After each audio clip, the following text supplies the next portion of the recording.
مولاي صل وسلم دائما أبدا على حبيبك خير الخلق كلهم مولاي صل وسلم دائما أبدا على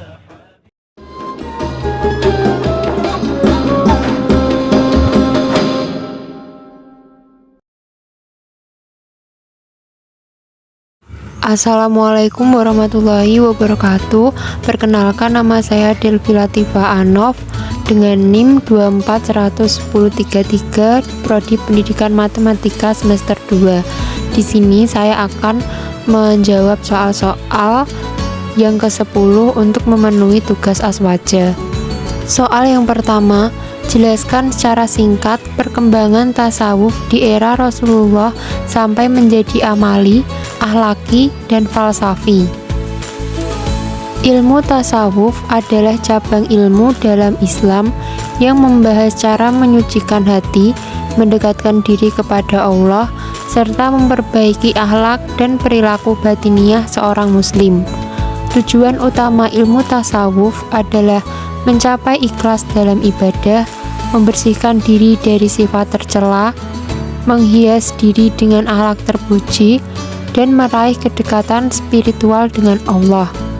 Fokus ilmu tasawuf adalah batiniah, hati dan jiwa, bukan hanya amal lahiriah, dan menanamkan kesadaran ilahi dalam setiap aspek kehidupan.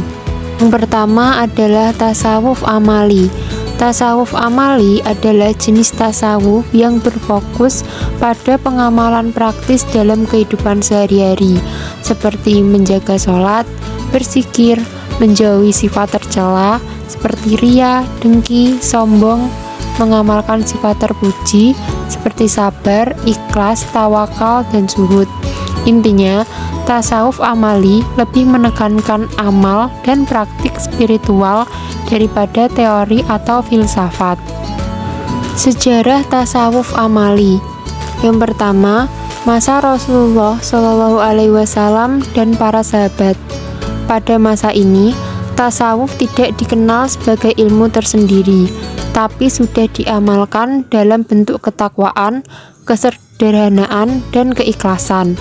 Rasulullah adalah contoh sempurna dalam akhlak dan ibadah. Para sahabat seperti Abu Dzar Al-Ghifari dan Salman Al-Farisi terkenal dengan gaya hidup zuhud dan taat.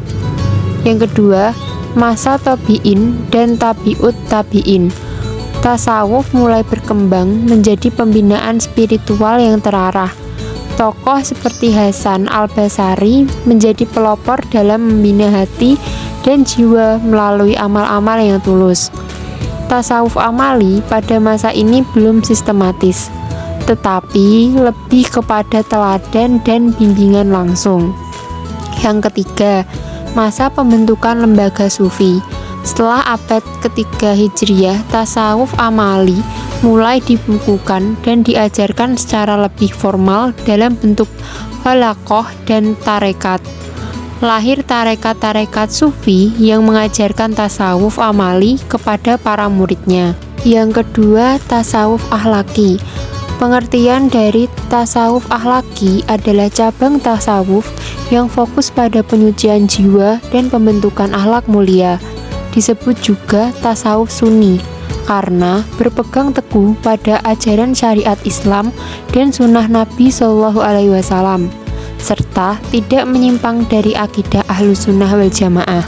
Tasawuf ini tidak menggunakan filsafat atau spekulasi metafisik, melainkan menekankan keikhlasan, sabar, zuhud, tawakal, cinta kepada Allah, muraqabah atau merasa diawasi Allah. Sejarah tasawuf akhlaki atau sunni. Yang pertama, muncul pada abad kedua Hijriah atau 8 Masehi. Lahir sebagai reaksi terhadap kemewahan hidup umat Islam setelah era sahabat. Fokus pada kesederhanaan dan kemurnian spiritual tanpa menolak syariat. Yang kedua, tokoh utama yaitu Hasan Al-Basri dikenal sebagai pelopor tasawuf sunni. Yang kedua, Robi'ah Al-Adawiyah mengajarkan cinta tulus kepada Allah atau mahabbah. Yang ketiga, Al-Junaid Al-Baghdadi menekankan keseimbangan antara syariat dan hakikat. Yang ketiga, ciri-ciri utama berlandaskan Al-Quran dan hadis, tidak menyalahi hukum-hukum fikih, dan bertujuan membentuk pribadi yang berakhlak mulia dan dekat dengan Allah. Yang ketiga, tasawuf falsafi. Tasawuf falsafi adalah tasawuf yang mencampur adukan zauq dengan pandangan-pandangan akal dan mengistilahkannya dengan istilah-istilah filsafat. Ibnu Khaldun dalam muqaddimahnya menulis bahwa tasawuf ini mempunyai 4 hal pokok yang diperhatikan oleh pengikutnya. Yang pertama, mujahadah dan perkara yang dihasilkan darinya, yaitu zauq atau intuisi, wajh atau perasaan, dan introspeksi diri. B. Kas atau ketersingkapan dan hakikat perkara-perkara gaib seperti sifat ketuhanan, arsy, kursi, malaikat, wahyu, nubuah, ruh, dan asal-usul alam raya. C. Bertindak di alam raya dengan berbagai macam-macam karomah. D. Syatah atau lafal-lafal yang menjanggalkan, yang secara lahiriah adalah wam atau sangkaan yang salah. Tasawuf ini sering bertentangan dengan fikih sebab pandangan-pandangan tasawuf ini secara dohir sering bertentangan dengan akidah dan syariat, seperti pandangan tentang wahdah, al-wujud khutbiyah, wahdah al-adiyan, dan lain-lain. Di antara tokoh-tokoh tasawuf ini adalah Al-Suhrawardi, Al-Maktul, Ibnu Arabi, Ibnu Sabin, dan Ibnu Farid. Soal nomor 2. Mengapa Imam Al-Ghazali dan Imam Al-Junaidi menjadi representasi dari tasawuf aswaja? Jelaskan. Imam Al-Junaid Al-Baghdadi. Profil singkatnya, Imam Al-Junaid dikenal sebagai Sayyid Al-Ta'ifah atau pemimpin kaum Sufi. Ia merupakan salah satu tokoh awal tasawuf Sunni yang sangat dihormati karena pemahamannya yang seimbang antara aspek batin, hakikat, dan lahir syariat.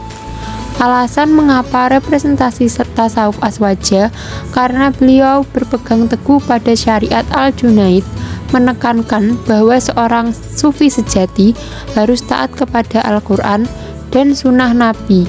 Ia menolak keras praktik tasawuf yang meninggalkan hukum-hukum fikih atau mencampur aduk antara agama dan filsafat secara bebas. B. Tasawuf akhlaki dan realistis Al-Junaid mempraktikkan tasawuf yang murni akhlaki dan tidak berlebihan. Ia mengajarkan kesadaran penuh atau as-saw dalam ibadah, bukan ekstase spiritual seperti sebagian sufi ekstrem. Tasawufnya menekankan zuhud, ikhlas, sabar, dan cinta kepada Allah dengan tetap menjalani kehidupan secara seimbang. C. Penolakan terhadap ajaran menyimpang.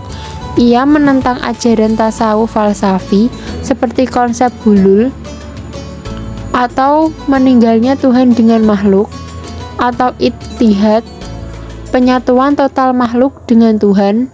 Oleh karena itu, ia sering dijadikan contoh oleh para ulama ahlu sunnah dalam menunjukkan bagaimana tasawuf yang benar tetap dalam batas syariat. Yang D. Kutipan terkenalnya, jalan kami ini terikat dengan Al-Quran dan Sunnah. Siapa yang tidak hafal Al-Quran dan tidak menulis hadis, maka tidak boleh diteladani dalam jalan ini. 2. Imam Abu Hamid Al-Ghazali. Imam Al-Ghazali adalah seorang ulama besar dalam bidang fikih, kalam, filsafat, dan tasawuf. Ia mendapat gelar Hujatul Islam karena kontribusinya dalam memperkuat akidah Islam dan memurnikan tasawuf dari penyimpangan. Alasan menjadi representasi tasawuf aswaja karena A. menjembatani ilmu fikih dan tasawuf dalam karya besarnya, yaitu Ihya Ulum al-Din. Al-Ghazali menggabungkan ilmu syariat atau fikih dan tasawuf akhlaki dengan sangat seimbang. Ia menyatakan bahwa ibadah tidak akan sempurna jika hanya lahiriah tanpa hati yang ikhlas. Yang B, mengoreksi dan menyaring tasawuf. Al-Ghazali mengkritik praktik-praktik tasawuf ekstrem, terutama dari kalangan yang terlalu condong ke filsafat dan menyimpang dari syariat. Ia mengembalikan tasawuf kepada nilai-nilai akhlak, introspeksi, dan pendekatan yang ilmiah sesuai akidah Ahlussunnah. Pertanyaan nomor 3. Jelaskan masing-masing istilah dari fana, hulul, dan ittihad. Fana artinya lenyapnya diri atau keakuan dalam kehendak Allah. Fana adalah keadaan spiritual tinggi di mana seorang sufi merasa kelakuannya, ego, hawa nafsu, dan keinginan pribadi telah hilang karena total tunduk kepada Allah. Ia tidak lagi merasa dirinya memiliki kehendak kecuali hanya kehendak Allah semata. Contohnya, seorang hamba yang sudah fana tidak lagi beramal karena ingin dipuji atau masuk surga, tapi murni karena Allah. Fana masih dianggap selaras dengan ajaran Islam karena tidak menghapus perbedaan antara hamba dan Tuhan. Istilah ini sering digunakan dalam tasawuf akhlaki. Yang kedua, hulul, artinya menitisnya Tuhan ke dalam diri makhluk. Hulul adalah keyakinan bahwa Tuhan masuk dan menyatu secara hakiki ke dalam tubuh manusia tertentu, biasanya wali atau sufi, menyerupai konsep inkarnasi seperti yang terdapat dalam agama lain. Pemahaman ini bertentangan dengan akidah Islam, karena Allah Maha Suci dan tidak mungkin menyatu dengan makhluk. Contohnya, tokoh yang dituduh membawa paham ini adalah Al-Hallaj yang mengatakan ana al-haq, akulah kebenaran, yang kemudian dipahami sebagian orang sebagai bentuk hulul. Yang ketiga, ittihad, artinya penyatuan total antara Tuhan dan hamba. Ittihad adalah keyakinan bahwa antara Tuhan dan manusia bisa bersatu secara wujud sehingga tidak ada lagi perbedaan antara keduanya. Lebih ekstrim dari hulul karena mengklaim identitas antara makhluk dan Khalik telah menyatu. Ajaran ini dianggap sesat oleh ulama Ahlussunnah karena mengaburkan tauhid dan menyamakan makhluk dengan Tuhan. Konsep ini banyak dikembangkan oleh tokoh sufi falsafi seperti Ibnu Arabi melalui konsep wahdatul wujud, namun ditentang keras oleh ulama aswaja seperti Ibnu Taimiyah dan Al-Ghazali. Demikian video yang saya sampaikan. Apabila ada salah dan kurangnya, saya mohon maaf yang sebesar-besarnya. Saya akhiri, wassalamualaikum warahmatullahi wabarakatuh.